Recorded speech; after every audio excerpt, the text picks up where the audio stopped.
Hello everyone and welcome to Games, Comics and Crafts. In this video, I'll be looking at Transformers issue 20. Okay, so this is Transformers issue 20. I had to get the super secret spoilerific cover for issue 20 because it's the only one they had that wasn't the ridiculous 1 in 25 priced ones. So I didn't know what it was, and it is the Superion bods. I cannot remember what their team name is called. Anyway, it's Superion. Um, are they in this a lot? Not really, which is quite interesting. So it's quite strange, but they are here.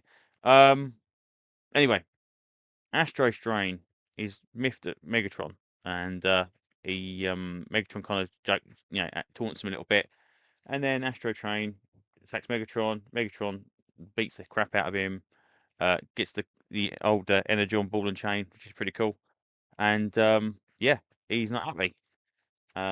Pushes off a building where he is rendered unconscious, or at least not functional in immediate future. Then we cut to this, which I guess is a bit confusing. There's two guys looking at from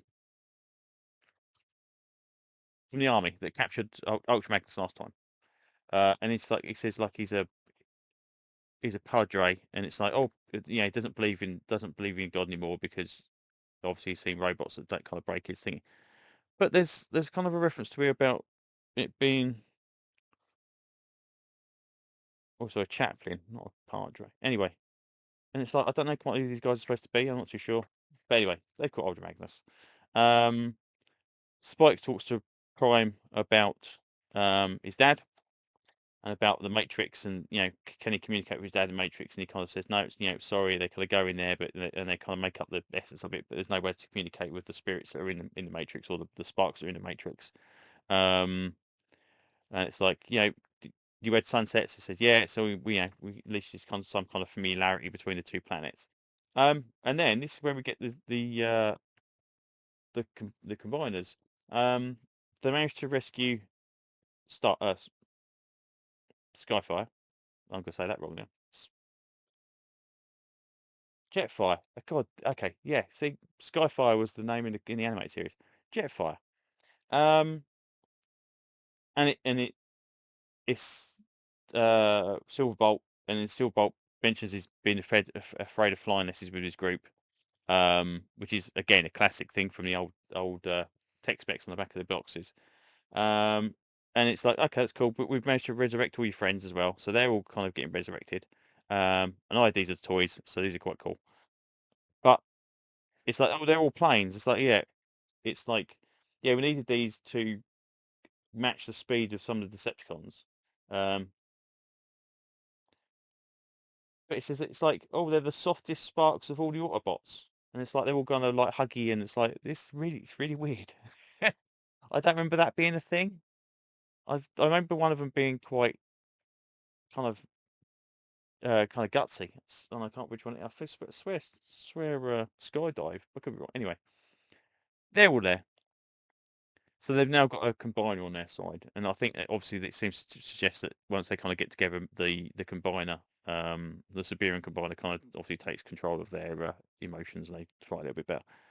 And they say Prime's going to go on the diagnostics table to try and figure out what's going on with the visions, and old Skywarp in the background is observing. Um, Cut back to Cybertron, where we've got the new dude, Shredder, and it's like a Shredhead. So it's like, okay, um, yeah, do you remember me? Not really. There's kind of a vague familiarity, but when I think about it, I can't figure out what's going on with it. And it's apparently the design for the van is from the girl's van. So that kind of makes some kind of sense why it's a van, which is fair enough. Um, and then back on Earth, Megatron has found the bit of Cybertron that fell off, and it just so happens it's this observatory thing apparently, or this ancient thing that's was monitoring the return of Omega Supreme, and they're there, and they bring Starscream on, and